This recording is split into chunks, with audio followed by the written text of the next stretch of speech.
Twentyman Foundation is dedicated to helping and supporting our at-risk youth. Through a variety of programs, they connect with youth of all ages and help them get back on their feet and reconnect with the community.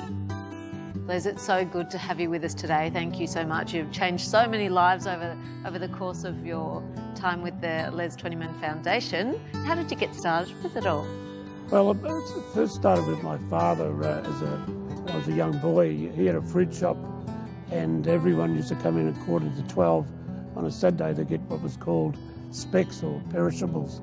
And a lot of those families, really doing it hard. And one family of 8 were going to go into an orphanage, and my father decided that the oldest boy was my age, and he can come and live with us.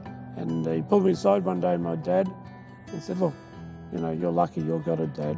Poor Billy doesn't." So my first job was working with teenage girls at Wards Estate. Came back to the Les Twentyman Foundation that I'd set up 34 years ago to give Christmas presents to kids in the area who don't know where to go for Christmas. Les's vision is to see that every young person reaches their true potential, and his mission is to provide positive intervention and unconditional support for our at-risk youth. Tell me, how do you connect with these youths? Because I imagine they would find it really hard to trust people. There's a lot of problems at the moment because of so much youth unemployment and issues around drugs and bikies and other gangs, and the only way out is to have more youth workers in schools, on the streets, picking up on young people and directing them to sport or to arts and drama, but giving them a pathway so they've got a sense of belonging. I've buried probably about 90 young people over the journey who've either died from drug overdoses or from being shot and killed because of drug debts. I've been stabbed a few times and all that sort of stuff, but the rewards are when you see young kids who are sort of entrenched in poverty and all that sort of stuff, and you give them an opportunity.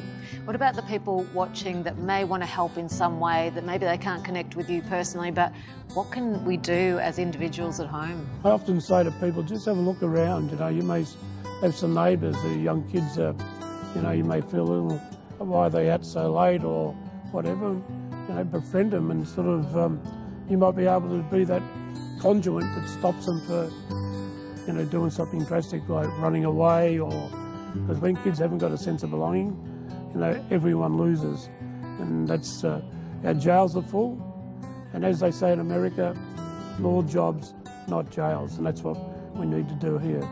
Nothing stops a bullet like a job. It's not rocket science. We know it works, but everyone seems to go down that very conservative road. More prisons, more police.